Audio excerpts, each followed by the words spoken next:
Welcome everyone. It's really nice to come together as a group after we've all met one-to-one, but you are joining a movement and we're all here together.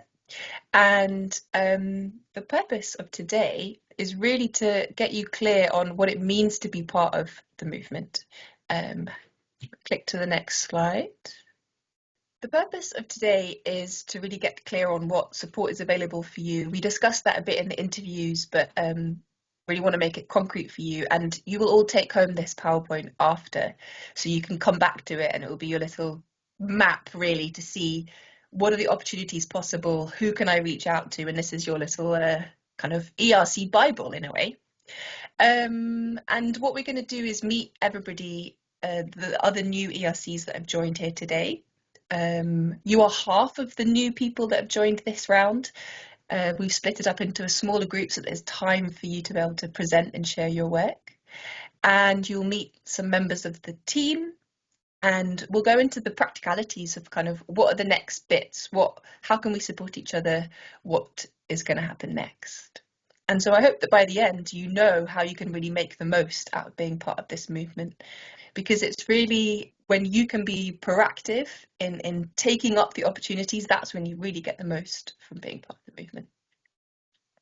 So you've joined a movement of more than 80 ERCs, actually now it's coming close to 100, in 34 different countries around the world. And we're doing this because, well, you know this, I'm sure that you feel the impacts of climate change and the ecological breakdown on your doorstep right now, and that's why people in this movement are taking up their spades and their laptops often to do the ecosystem restoration work from the ground up. And that's what we believe can lead to lasting change when communities have ownership of it themselves. And then when we come together as a bigger movement, we make each other stronger.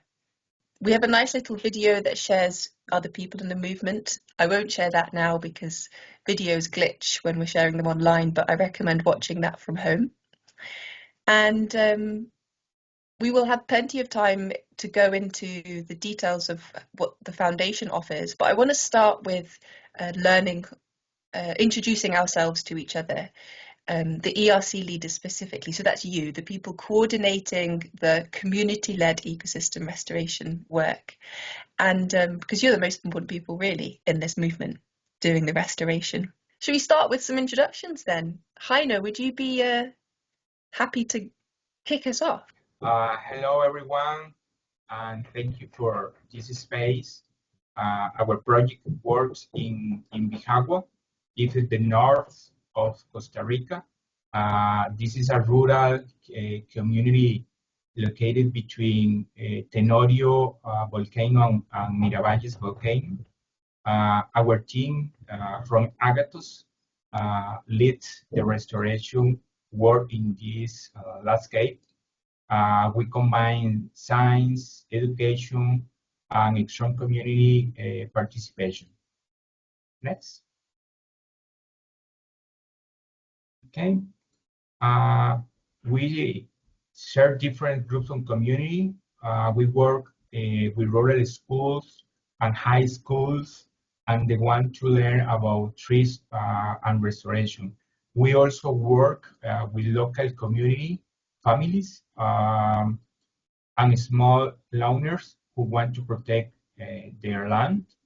Another important group is corporate volunteers. They help us plant trees and support restoration activities. Thanks to all of them, our work is growing every year. Next. Our work focuses is on the tropical rainforest restoration. We work with native species, threatened tree species that are important for wildlife. This threatened species is the red list, UICN, sorry. We collaborate with private landowners and rural communities. Together, we identify good areas for restoration and long-term protection. For example, you can see in the map and the red line two different national parks, but between is our work. For example, our methods include scent collection, phenology monitoring, on growing plants, and in especially native trees nursery. This process helps us produce strong and healthy seedlings. For 2026, our main goals is to produce 2,000 native tree seedlings for restoration in this particular size. In the next slide, I go to presentation different topics. Our biggest impact, for example, in Costa Rica, we already have important results. We identified and mapped more than 300 trees across Costa Rica. For example, in Bijagua alone, we documented more than 30 mother trees of threatened species. For example, in the last 2 years, more than 200 volunteers has joined our activities. Their support has helped us plant more than 5,000 native threatening cells in different sites around Costa Rica. This achievement shows the power of community-based restoration. People want to protect their forests and help us then take action. The next. This is a small story from the field. In this case, this dog always joins our team during restoration days. He protects the acorns so the squirrels do not take them. For example, the last year we forgot, I don't know if it's the same word, more than 2,000 acorns because the squirrel take. This is a simple but a beautiful reminder that the nature work with us. For example, with this dog help us in the nursery. Okay, and the next. Our project work in three. More places in Costa Rica. For example, in this case, are three sites. Faye, I don't know. Can you please the click in the mouse, please? Oh yeah. Yeah. For example, we work in Bijagua. Is in Tenorio Miravalles landscape. It's at the north of Costa Rica. We also work in Juan Castro Blanco National Park.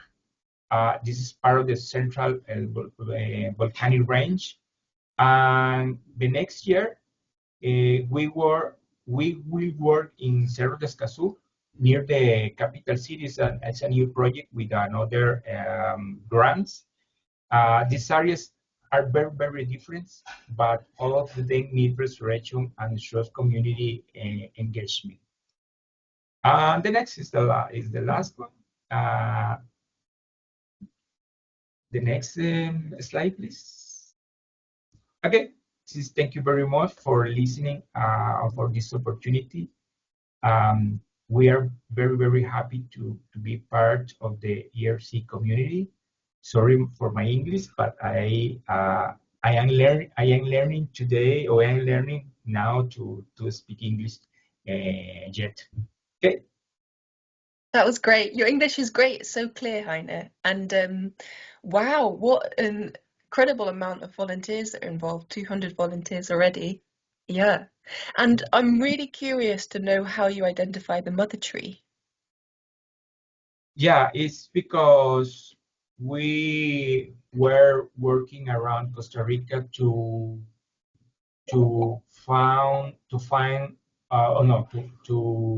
look for Quercus insignis. In Quercus insignis is a ox. This species is from south of Mexico to north of Panama, and then we need to travel around Costa Rica, and then we use this field travel to locate another species. Okay, yeah. So you're very strategic in your, I mean, there's so many different approaches in how all of the community partners are doing the ecosystem restoration. And you're very strategic in identifying key areas for ecosystem restoration in the region, these kind of key conservation areas, and then identifying the key trees and then the mother trees to really have real impact in how you're reforesting and rewilding the area. It's really cool to hear. Okay, do people have questions? I just have one question. Yeah. The dog, is it a stray dog? And did he took it on himself to protect the acorns? Like a wild dog? Yes, it's because the squirrel take off around 2,000 acorns the last year, and we need to use another strategy for not I don't know how to say in English, perder. I don't know. That they don't steal. Lose. Lose. Okay. They steal more than a core. Then we must do in this case is to traer this, o sea, sí, traer el perro, o sea, I don't know, Jan. My Spanish is. Okay, in this case, the dog is our security. Yeah. For don't forget or don't mark a car in the nursery. And then we are always our friends in the nursery. Yeah. Beautiful. Thank you. Okay, right. Let's go to the next presentation so that we make sure we have time for everybody. Shall I share the presentation here as well? All right. Well, hello. Nice to meet everybody. I'm super excited to be part of this community and get to know some other people in it. So thank you for today. I'm Olivia. I started, yes, you can do the next slide. Thank you. I started the Nordic Regenerative Farm. It's in very southern Sweden. So the climate is not crazy dark and cold yet. It's located outside of a little smaller city, which has like, I don't know, maybe like 5,000 inhabitants. And the idea is to restore farmland by growing healthy food for people. So it's about connecting people to their food and to their soils again. It's a very small farm compared to, I think, some of the other initiatives in here. It's only 1,700 square meters. We serve about 150 households a week and have a nice group of regular volunteers and interns. You can do the next slide, please.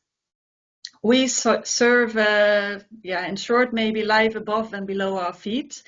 It's food connects people and soil. So we grow food for the local community.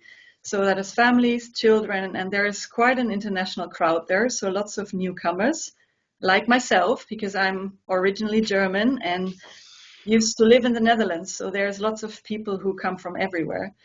We have school classes coming by and volunteers and interns. Yes, next slide, I think. The land itself is a former horse meadow. It was very compacted. We use regular regenerative farming methods to restore the soil. We compost a lot, ferment a lot. We plant green manure to restore the soil, but also to attract wildlife. We have a big pond that attracts a lot of wildlife, so that's really nice to see. And we grow flowers for insects, so it's a lot of diversity. In 2006, we'll focus on planting more trees and shrubs and measure soil regeneration a bit more systematically. And also, we're going to work together with small schools and interns. Next slide, thank you. The impact is a healthy food production and building a community. Thank you. Yes, I would be very interested in hearing more about soil monitoring in general and about education for all kinds of people. So curious to hear what other people are doing and how we can learn from each other. Thank you so much. Okay. Thank you. And it's interesting because you say you're small in terms of hectares. You're small in terms of hectares compared with some other ERCs, but not smaller in impact. And I mean, already I'm familiar with your project, and so there aren't the impact stats yet, but already from the stories that we discussed when we met one-to-one, you can see the impact there and the potential for the impact too. Even with the 150 families that you're feeding, they say love goes through the stomach, right? Yes. And there's so much potential for impact there because you're changing people's hearts, minds, and stomachs literally with healthy food, and that shifts people's relationships with the land. And in that way, you're really a lighthouse of inspiration for ecosystem restoration. And that's something that even everyone here looks different in that way, but everyone is a kind of lighthouse for inspiring ecosystem restoration in their region in that way. And yeah, you're doing that through the Thank you, summit. very, very nicely put. Thank you. Would be great to follow up on that monitoring and impact support that you're looking for. And Yes. I think there are definitely resources within the team and the foundation, but especially also with other ERCs in the movement, and let's make sure to connect those dots. Olivia. Thank you. Okay, who was next to present? Josie Ellen. Hello. Hey. My name is Josie Ellen. I'm working at Felinos do Aguaí Institute. It's an institution that slogan is researching to educate, and we are happy to be a part of the community. We have a structure that has an environmental education center, scientific breeding facility for conservation, a mountain museum, and a native species plant nursery. We work in two areas, a biological reserve that is called the Reserva do Aguaí. The size of this reserve is 7,676 hectares, and Reserva São Francisco, that is a particular reserve that has 1,500 hectares. This is the map of Brazil. We are located in the south of Brazil in yellow, and here is the area that we work. This is a big ecological corridor in these areas.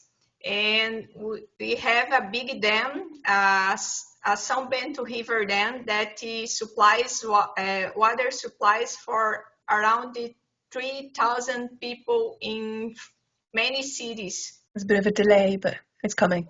Okay, thank you. Here is our map. We have a school, and is the area map. Okay, thank you. Next, please. So just that's the center, right? That you have, Yeah. and then you're restoring outside of that center. Yeah. Yeah. We have a volunteer house here who we serve rural communities surrounding the protected areas, school teachers, children, and visitors and communities. We protected the Atlantic forest biome, forests, watersheds, ecological process, and wildlife, and we protect and 5 species of wild felines like Leopardus pardalis, Puma concolor, Leopardus vidi, Leopardus pardalis, and Erpylus jaguarundi. Currently, we have three individuals here in the scientific breeding for rehabilitation and after the release in nature. What we restore and how we restore degraded areas in the strategic areas that form an ecological corridor and restore the springs in the areas near of Reserva do Aguaí and Reserva São Francisco. We have 4 programs, and the main program is wildlife research and monitoring. We have a rewilding program.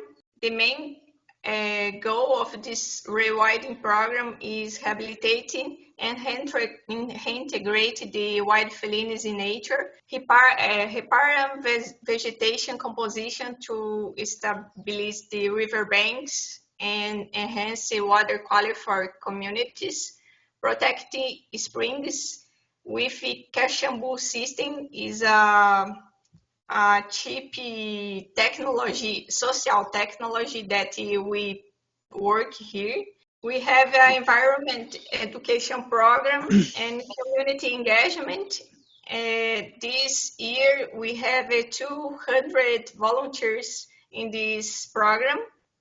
Our focus for 2026 will be expanding ecological corridors, protecting additional priorities, springs, strengthening human-wildlife coexistence in rural communities. In our biggest impact, 256 wildlife species recorded. In scientific expeditions, we work with so many multidisciplinary professionals since 2012 here in the reserves. 11 wild felines rehabilitated and 7 integrated in nature. 80 springs areas restored with 600 native seedlings planted. 4 Caxambu systems installed in more than 33,000 people engaging in environment education. During our wildlife monitoring, our camera traps monitoring the bugio, that is a monkey that's suffering for yellow fever in 2020. The return of the king vulture, that is a big bird that lives in the forests here in Brazil. We are open to collaborating on ecological modeling, landscape connectivity, building volunteer network that extends knowledge and strengthens community science connections. Thank you. Thank you so much. Wow, I'd love to see those photos that you've caught. There's a lot of ERCs in Brazil, and it could be really interesting to have a Portuguese language session focused really on the Brazil projects in Brazil. If this is something that you're interested in, I would certainly be happy to help connect you guys with each other. And also the Caxambu system could be really interesting for other initiatives also to learn more about. I will be introducing you all to a platform where you can meet all the other ERCs and people in the network. And something you can do is host a short video session where you introduce a technology. So we have all the recordings of other ERCs that you can all follow if you want to learn about how other people are approaching their restoration, or if there's a specific technique that you want to dive into. But maybe something like the cash and boo system could be interesting for other initiatives, and if you're willing to present on that, could be really nice for others to learn from. Any questions from anyone here? You actually, if I may. Faye, hi, my name is Peter. I'm curious, you're focusing on the cats. What is the role of farmers vis-a-vis the cats and their survivability in the area where you are? So do farmers see the cats as threats, or do they see the cats as, are they a problem in cats' ability to survive?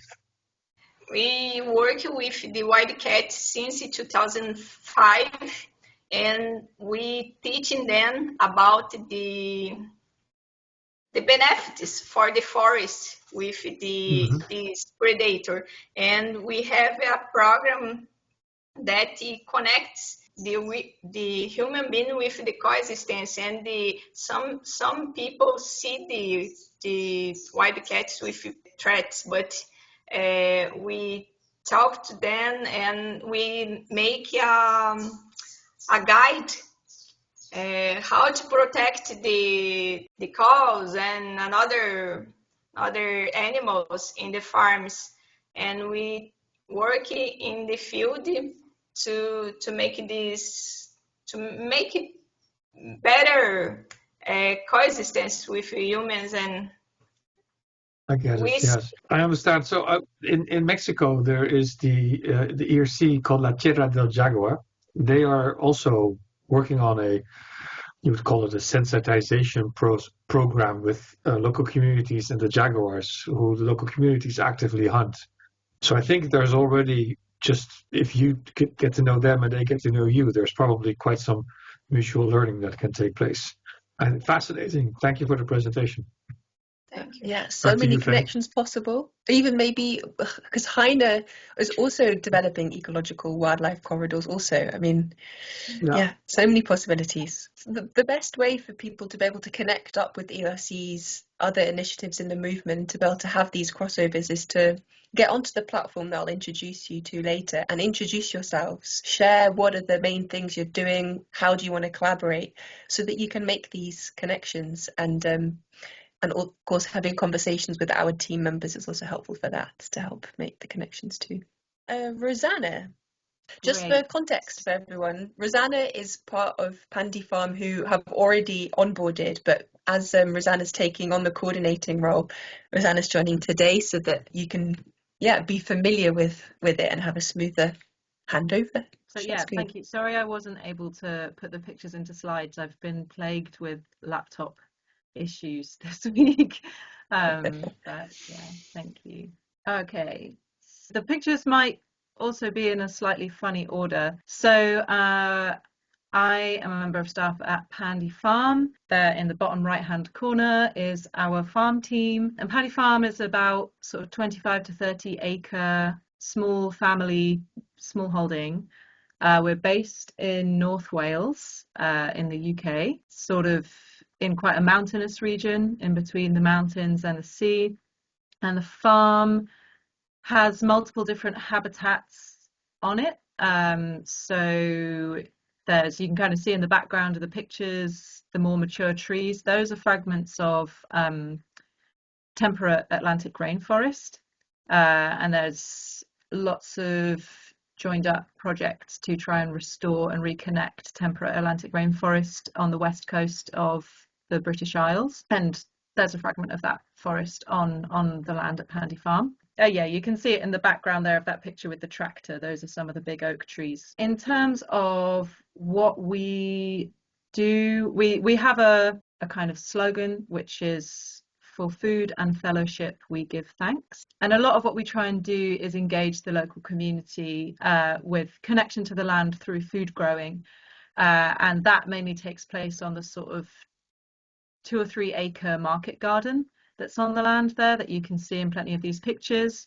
And we engage with our local community weekly through volunteer sessions. And also on the top left there, that's a picture of a gathering of a national organisation we're part of called the Land Workers Alliance, which is a big connected kind of union of land workers around the UK who are generally, you know, farmers, foresters, livestock keepers, all sorts, who are trying to be with land in a more agroecological and ecologically balanced way. So that little group of people with their hands waving in the top there are local members of the Land Workers Alliance network, and Land Workers Alliance is also a member of an international network called La Via Campesina, and that connects sort of smallholders and peasant farmers all around the world. Yeah, so here you can see part of what's important about what we do at Pandy is restoring and maintaining the health of the soil where we're growing food. And you can see on the right there, we are topping our beds with haylage. And that haylage is from the wildflower meadows on the farm. So it's a kind of closed loop nutrient cycle. The wildflowers grow in the summer. It's an incredibly beautiful, diverse grassland with orchids and all sorts. And then that gets cut and fermented at the end of the summer. And then it gets put onto our market garden to feed the soil. And we also currently have a small flock of sheep on the farm grazing that grassland down so that the nutrient level stays really low, which favours the wildflower biodiversity. This is a picture of a really special part of the farm that we call the gorse. It's a kind of acid peat bog type area, and much of the village that the farm is located in today used to be this, but it was drained and built on. And this is kind of the last remaining fragment of it. And we maintain it as a patch for wildlife. There's lizards in there, there's fantastic biodiversity.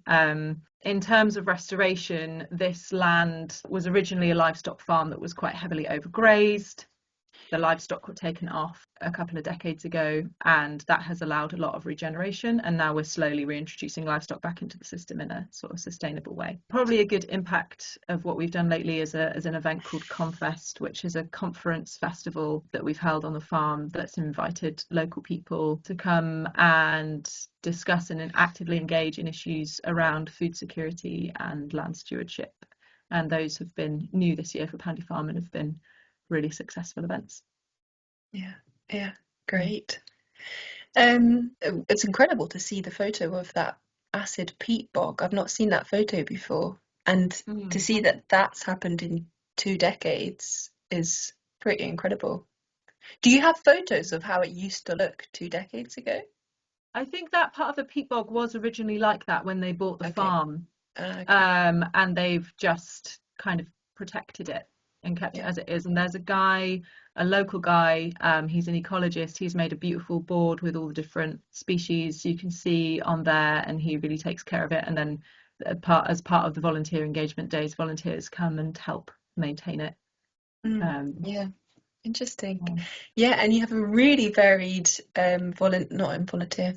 community engagement program. I mean, even things, and it's the small things like having that board of information up to having conference festivals. I see parallels between Olivia, Guillaume, and yourself, and I'm curious if the three of you also see parallels. Please do share questions, ideas in the chat. If you think of the best way to think of possible collaborations is to think about what are your challenges on your land and what are your greatest strengths. And it's hard for us to share that in just these 7 minutes. But if you have that in mind while you're listening, it can be a good way to spark connections for knowledge sharing, which I know many of you have said that's one of your motivations for joining the movement. Yeah. Olivia, Guillaume, do you have any specific things that you'd want to feedback on now, or any questions? No, I have so many questions. I think that's pretty much it. So it would be lovely to meet. I think that's the summary. May I ask a question, Faye?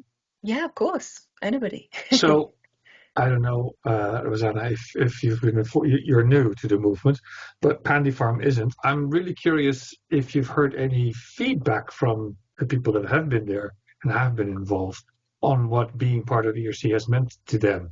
And that can be negative. We can take it. Well, so I joined the growing team in the spring of this year, and that was around the same time that Pandy Farm joined ecosystem restoration communities. To be honest, we've kind of struggled to have capacity to engage with the ERC movement as much as we could have done, just purely because growing vegetables is really intense and we're generally a team of part-timers, so it's something that definitely for us is quite seasonal in that we're able to engage with it more during the winter, and we have less capacity to do that during the summer just because of the demands of growing. And so that's why I've kind of taken it on as part of my role, and that the other members of staff at Pandy may also pop up as representatives of Pandy for the ERC. Yeah, I mean, it's great. There's another local farm near us called Henbant, who we're really good friends with. They're much more established as an ERC project. They've been running a great course over the past year. So it's been really beneficial to us to have a local partner and local friends who are really involved. That means we've got people locally to us that we know that we can chat to about it as well. So yeah, I suppose my main things are, yeah, we've struggled to engage because of capacity. Our capacity to engage is very seasonal, but it's a real benefit to have neighbours who are also part of the movement. The course is actually developed with us, and yeah, I know. we are open to develop courses with anyone and then use our wonderful marketing machine to get people to come and join it. Guillaume, would you be up for presenting next before Pablo, just because it...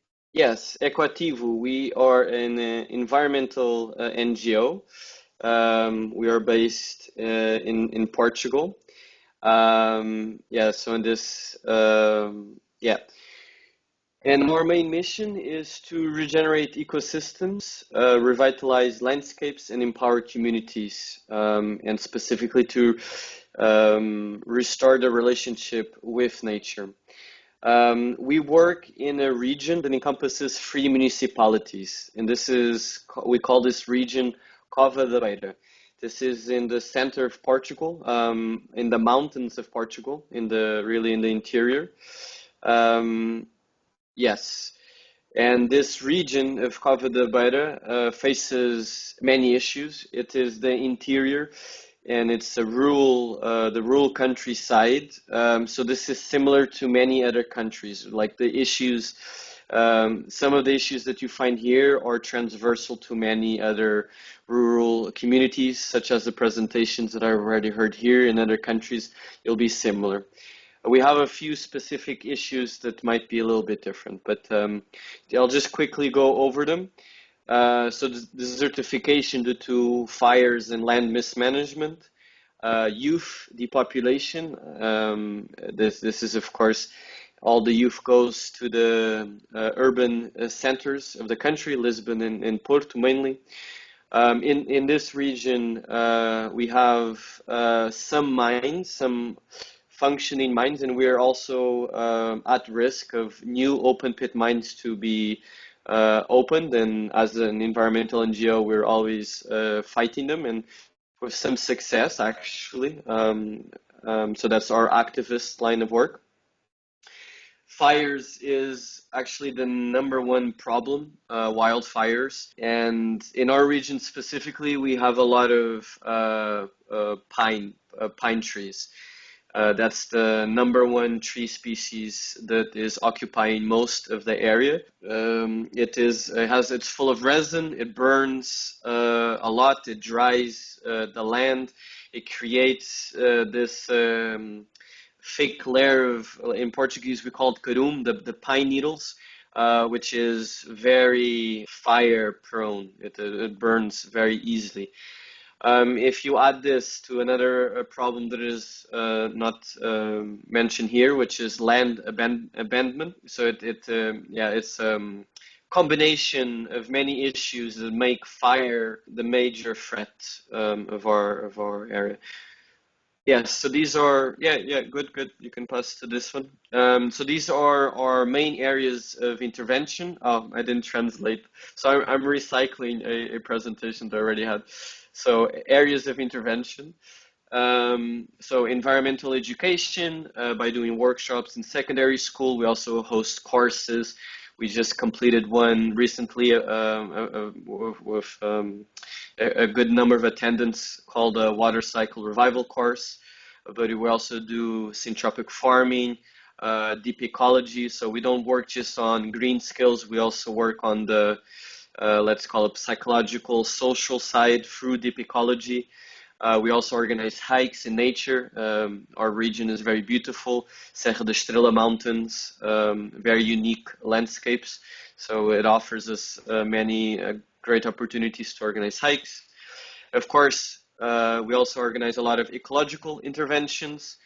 So water retention structures, because we do have the blessing of having a lot of rain, but that comes with problems as well. So, and the lack of water retention structures causes flooding. And recently, we just went through some flooding. Actually, I live in a tiny house that I built, and it got flooded very recently. Yes, no, go back. And then post-fire soil stabilization. We've been focusing a lot of energy on this. Yes, in August 2025, we just went through one of the biggest wildfires in recorded history, especially in our region. In total, more than 250,000 hectares burnt down in a very short amount of time.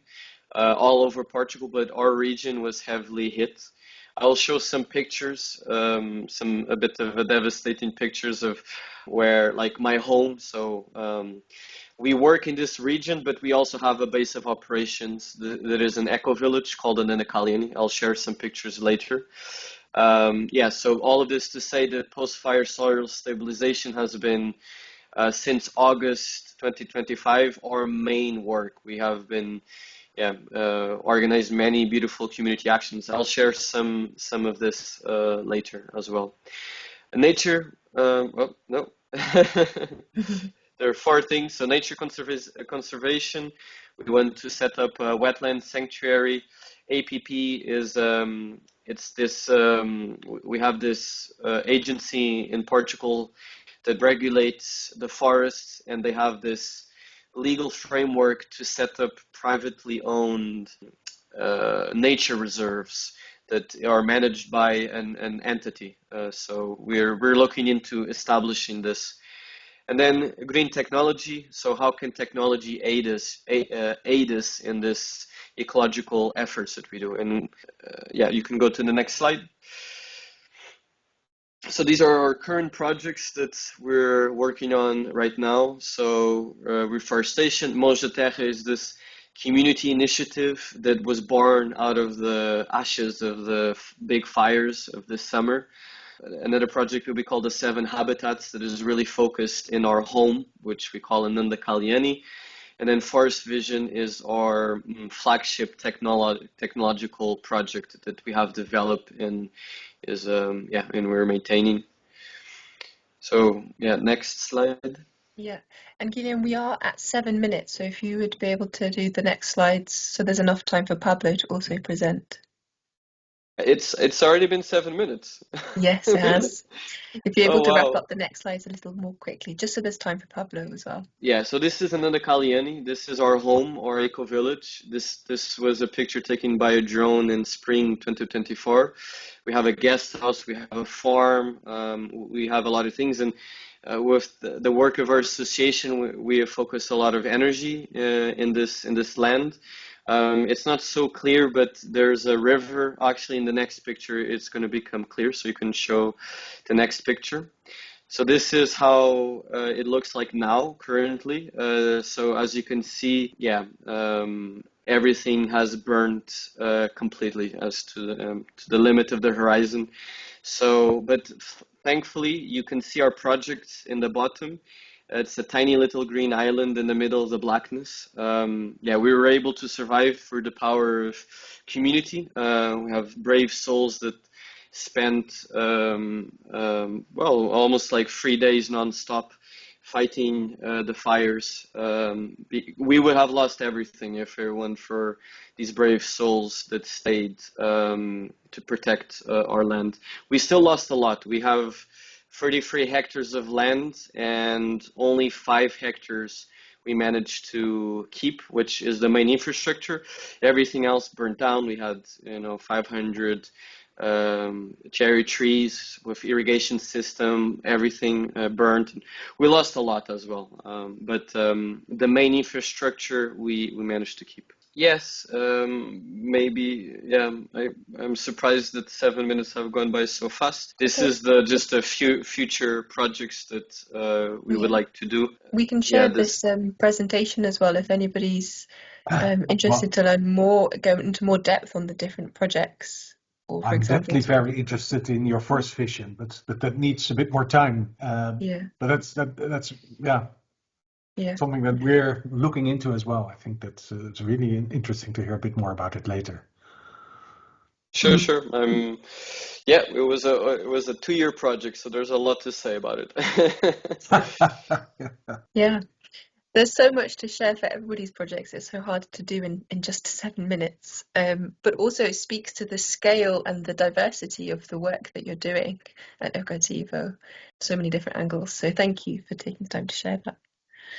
And it's really crazy to see, I mean, that the photo of the burnt area and then the little green island, that really just sort of in a picture sums up why we're all doing this work and the real why it's so essential to have communities doing this restoration work and how people need to be part of the ecosystem restoration and this new future, I hope.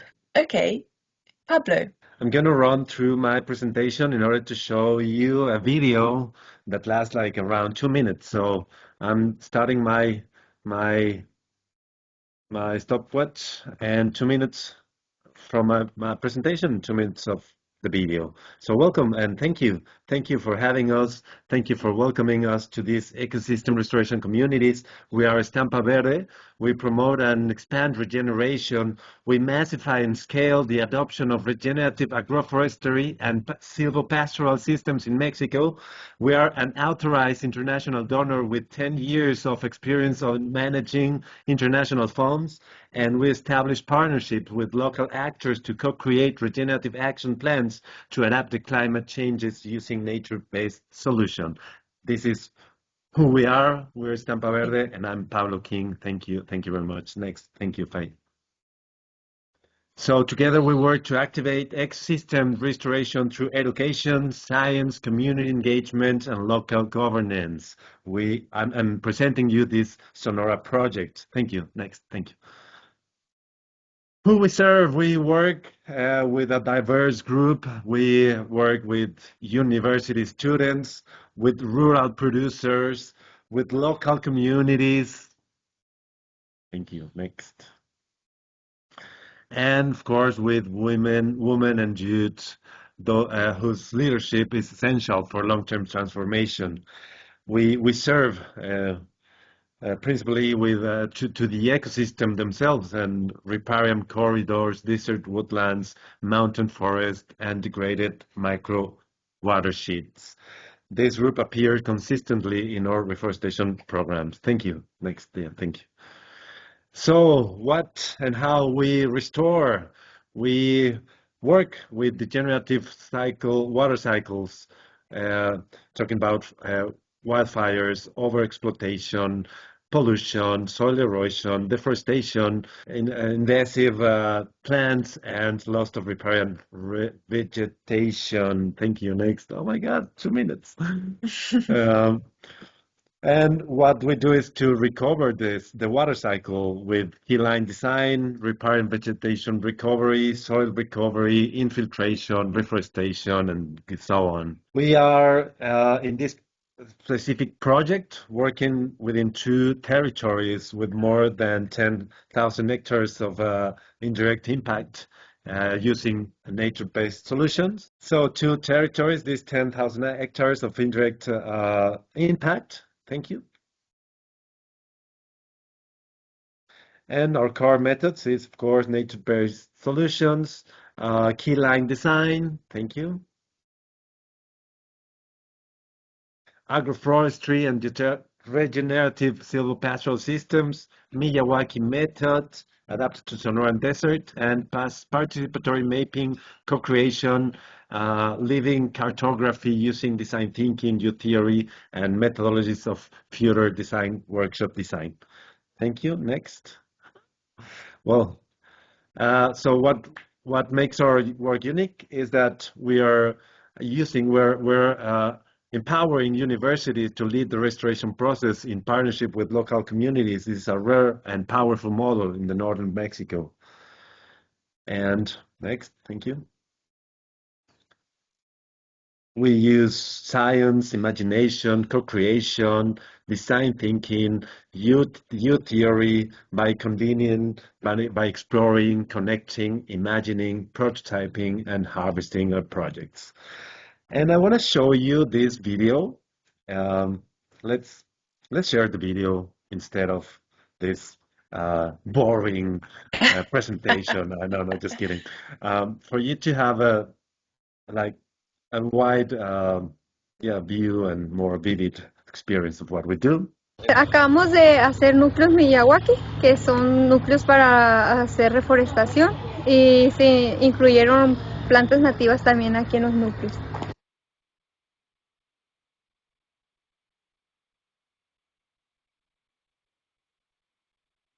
Estamos trasladando las plantas a los lugares donde las vamos a colocar. Comenzamos la reforestación para un área verde, en este caso de bosque, aquí a los alrededores de la Universidad de la Sierra. Lo que es interesante es que fueron con plantas desérticas, en este caso, por ejemplo, estuvo el palo fierro, estuvo también lo que es el mezquite, el palo verde, etcétera, ¿no? Entonces, lo que llama la atención es eso, que no son plantas que necesiten mucho mantenimiento. Los núcleos miden 4x4 y en esta nucleación tenemos hasta 63 especies que se integran y se diseñan para generar una simbiosis positiva y emular así la sucesión natural de un bosque. Este tipo de actividades ayudan a tener un mayor compromiso con, ¿no? Y en el caso de la universidad y el pueblo, que en este caso es Moctezuma, ayuda a tener zonas en las que puedan desarrollarse posteriormente los jóvenes, ¿no? Después de trazar las líneas paralelas y generar el marcaje, haremos los hoyos donde sembraremos los árboles. Es muy importante tener más plantas, también es muy importante para los animales. Por ejemplo, ya aquí el área del sendero, ya los animales lo usan, pero ahora pues qué suave que van a poder usar más área como este bosque Miyawaki que se va a implementar. Pues un medio ambiente sano, estable y bien hecho crea un ambiente más natural, algo que el cerebro debería estar acostumbrado a ver. La verdad es muy importante que estemos conectados con la naturaleza porque se ha ido perdiendo eso, ya se ha ido perdiendo mucho lo que es la conciencia ambiental. Entonces aquí los jóvenes que están ahorita aprendiendo de esto, qué bueno que están aprendiendo, ellos ya van a saber poder reforestar en otras partes también. Primero porque forman parte de la universidad y es un entorno en el que van a estar, si bien no les va a tocar como tal todo el desarrollo, sí les va a tocar como iniciadores y ver a futuro por las siguientes generaciones. Entonces también es parte importante como también en su formación como psicólogos, que empiecen a tener esa empatía también por el entorno, que se sigan involucrando en este tipo de actividades. El clima no nos ha favorecido tanto porque pues estamos en Sonora. Pues que se conecten más con la naturaleza, por favor. That's what we're doing.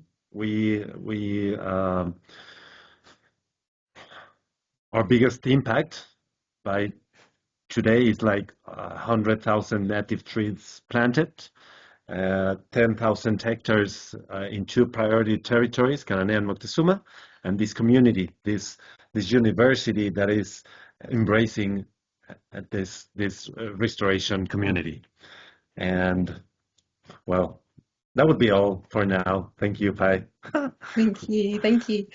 Yeah, it's really, we couldn't see all the bits of the video, I think, at least for my connection side, but it did give an image of one of the sites which is part of your ecosystem restoration community, and maybe for context for others, because you work in multiple areas, but also with a range of different types of projects and community work.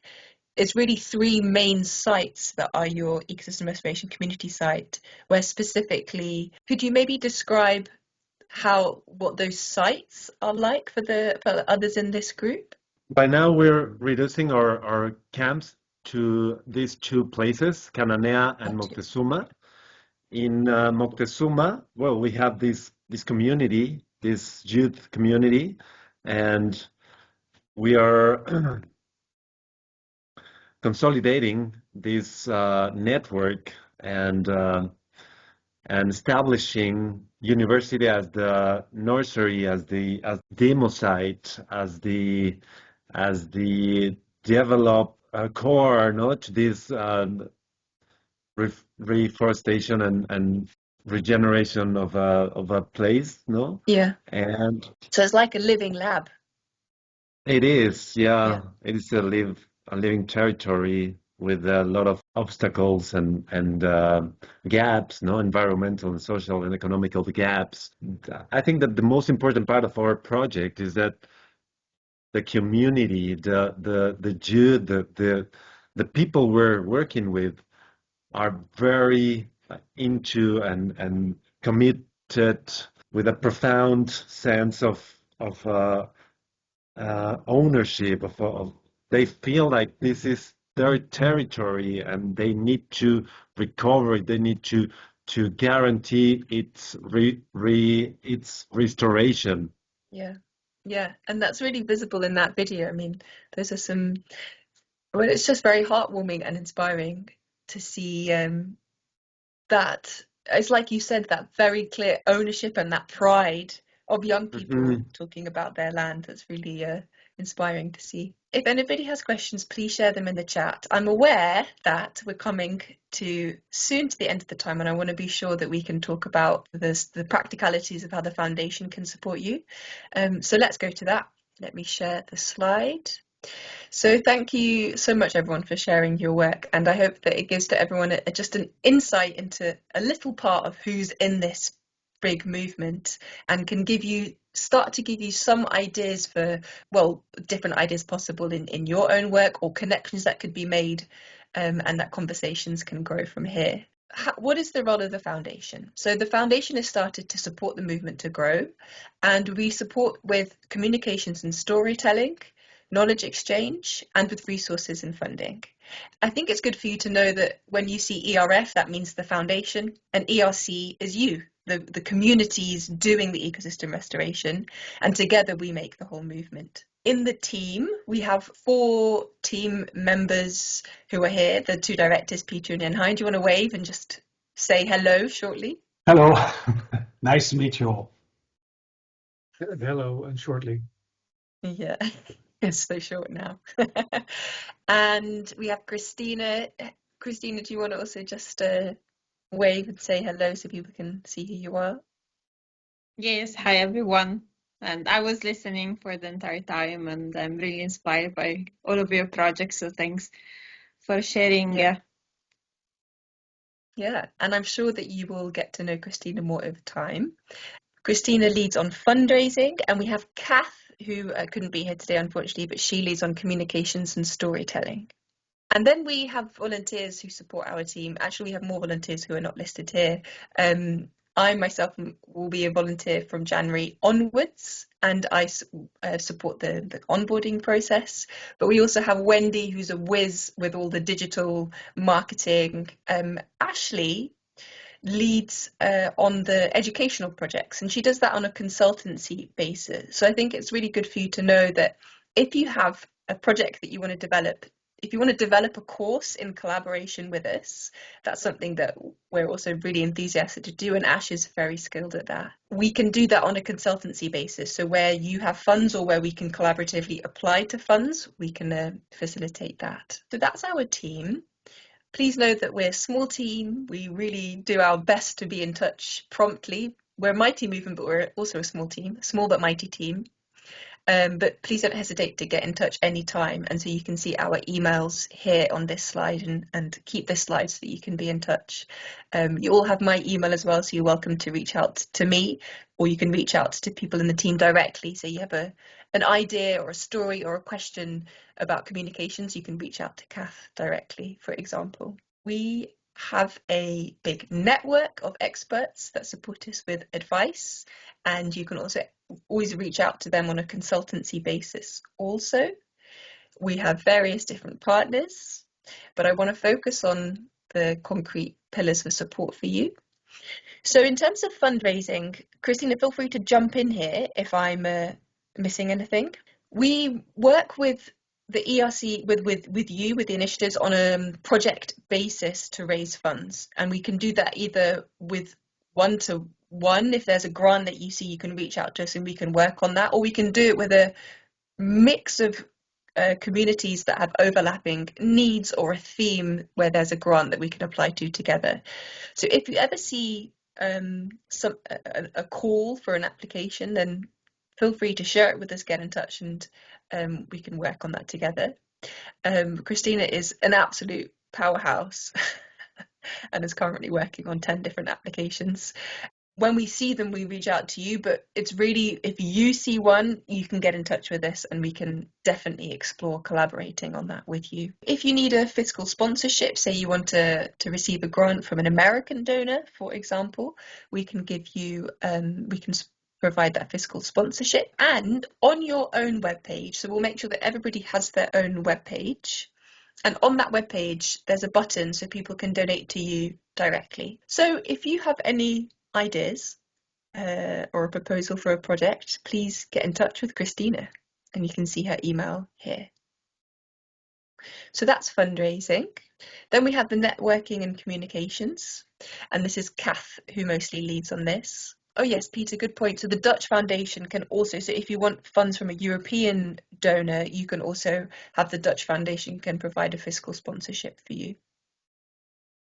So in terms of communication and storytelling, we've all discussed this in our one-to-one meetings already, but as you know, the stories is really fundamental to our work. And I mean, already today, you can see some of these stories already coming up and how inspiring and powerful that can be to get people to join this movement and to inspire everyday people, institutions, corporates of the importance of this work. The way that we do that is that we can share and promote your stories on our social media.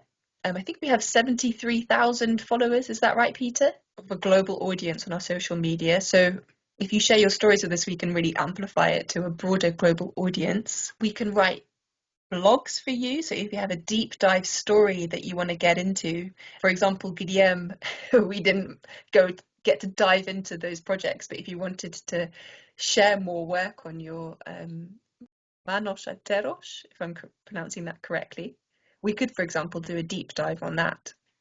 And then you can use that and share that with your network, with your donors, and get your story out there even more. As I mentioned, we have the web page for all of you, so I will be in touch for you to collect your stories. I'll basically share with you a form so that you can get your profile on the ERC web page. Through our web page then, and thanks to your profile, people can connect to you, volunteers can connect to either your project so that you can connect up to volunteers, or they can find events.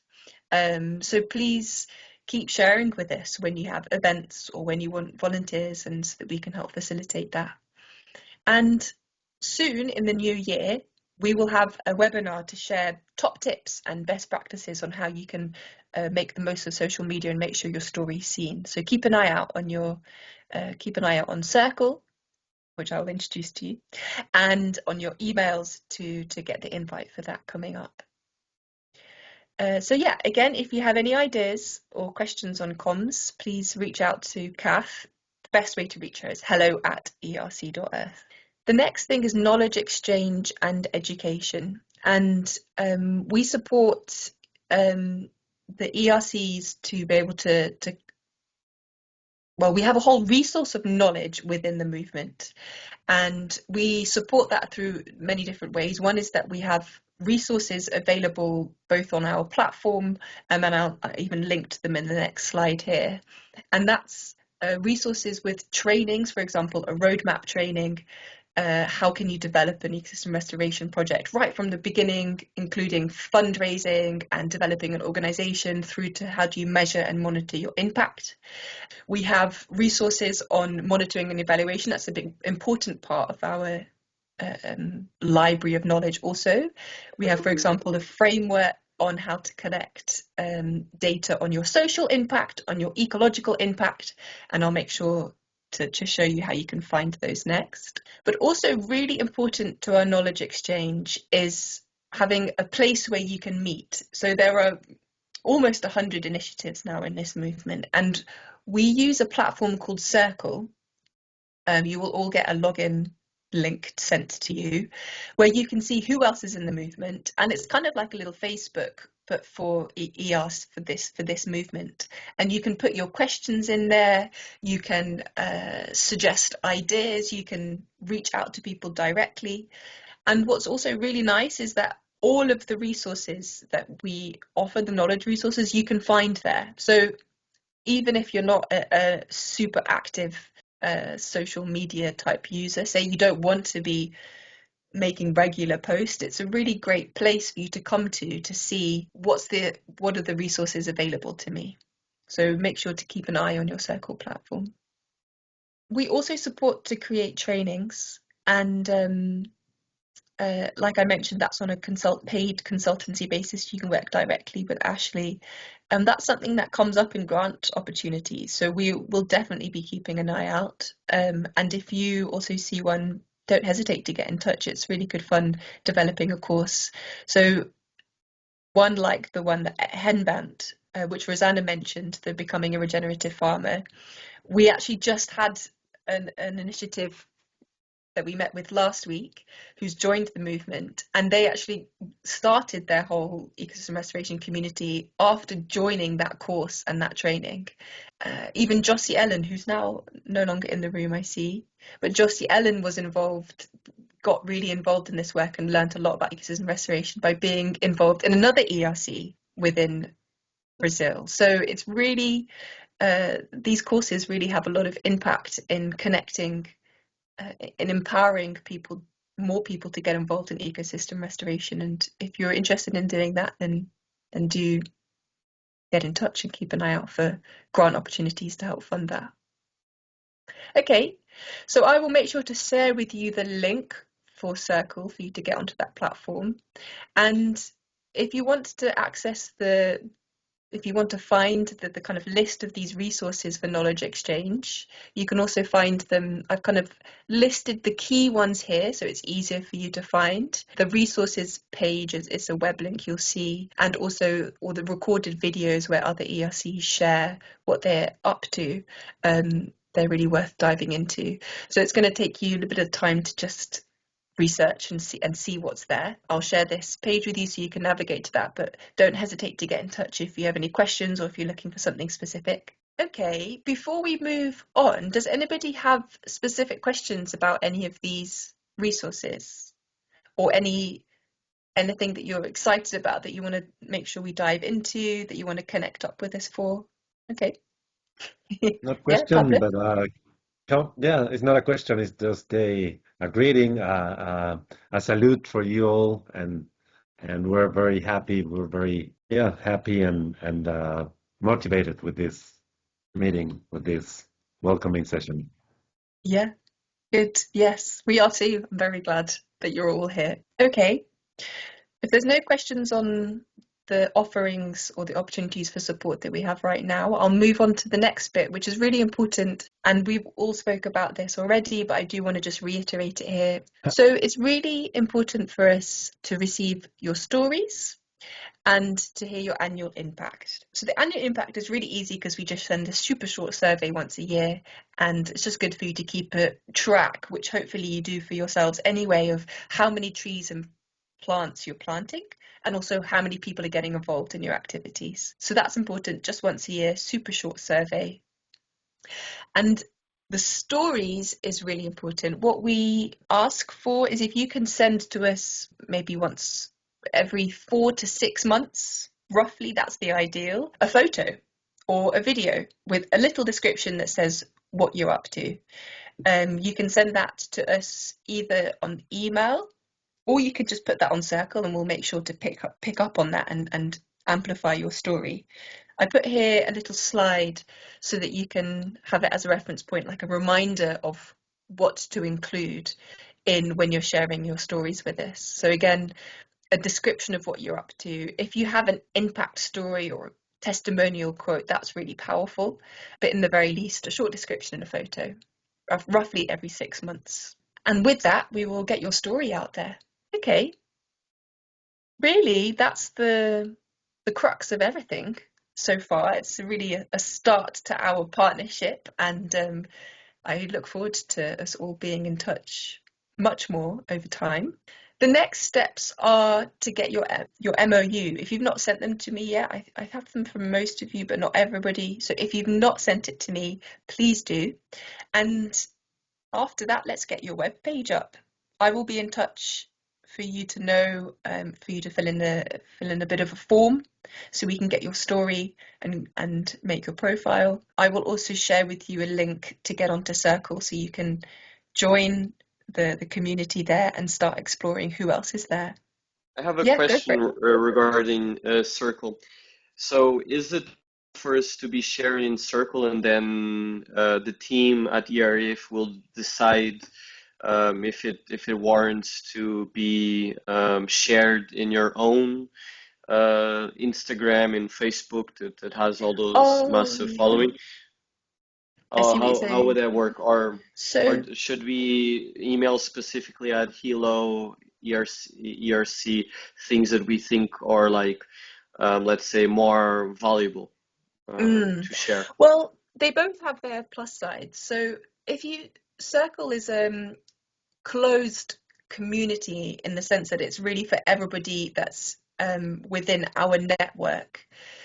So when you share your story there, it means that everybody else, all the other ERCs, see it directly. And my colleague Kath or Wendy, who volunteers, will also pick up on that story and share it on social media. But when you email it to hello@, it does flag it a bit more clearly for our comms team to know, oh, okay, this is a story that Guilherme specifically wants to have shared on the social media. So it's quite nice Peter, what do you think? Because you work closely with Kath, is there a preference on this? Kath will decide if she wants to share it or not. And I'll be honest on that. She thinks of our Instagram grid and all our other communications and wants to have a particular story there. What Faye said is correct. If you share it on the platform, at least the ERC community gets to see it. And it's not just the ERC. The ERCs, there are students on there. There's about 200 students on there.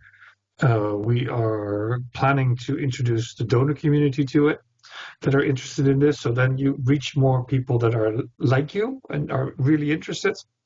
And then our social media coordinator will go on it and pick the stories and feed our channels, because we do publish daily material. So it's not like we are bombarded with stories. So likely it will be shared. Yeah, Peter, actually, that's great. When you say it like that, then really the best thing is for everybody to put their story on Circle. Then it's out there for this network. And then Kath can reshare some stories into the whole social media, which then reach that 74,000 of our global following. So post your stories on Circle. Michel, who is the leader of one of the ERCs near Sao Paulo, Desperto, he has set up Circle for us. There's a lot of ERCs that contribute, and his ambition is to make Circle the new social media network for people like us. Maybe. But anyway, it should be a place where you can share and learn more about also what others are doing. I see more and more activity on the platform. It's really interesting to join. Anyway, it has also what you call the Facebook. It has everyone who's involved with names and ways to contact them. So you can also find out if there's someone that you're really interested to connect with through it. It has a lot to offer. So I really suggest everyone to join it. Browse through it. We have training videos. We can even take you by the hand if you wish. It has a lot of potential, but I also realize it's another app or on your phone or on your laptop to log into And I'm nearing 60 years old, and I can tell you everything you have to follow. And right now I have WhatsApp, Slack, this, and mail open, and there's a lot going on at the same time. So I get that also. Yeah, that is also why I share the kind of direct links here on this page, if you can see the key resources. But all of these, for those who are not super excited about being on Circle, but Circle's very intuitive. The platform is very easy to use, and it's kind of like your main library place to find everything that we have. And we really have a great resource, a great wealth of resources that we've developed over time with different ERCs, with our advisory council. So much knowledge, and it's all free and accessible for you as an ERC. So yeah, hope you enjoy exploring it. Thank you so much, everybody. Please don't hesitate to get in touch if you have questions. I feel like there's so much more to discuss. Does anybody have a final word they want to share? Thank you. No? Thank you very much. Thank you very much. That's all. Thank Great to be on this movement. Okay. Today was clearly, you see the variety, but there's also marine restoration projects. It's a large variety of initiatives, but the exchange brings a lot of new ideas and innovation to projects throughout the planet. And I hope you see that potential. Thank you, everybody, and big welcome. Just keep speaking. Thank you. Thank you. Thank you, forward. thank you all of you. See you soon. Bye-bye. Thank you. Looking Bye-bye. forward. Thank you. Goodbye. Bye. Thanks. Bye. Gracias. Hasta luego. Bonito día.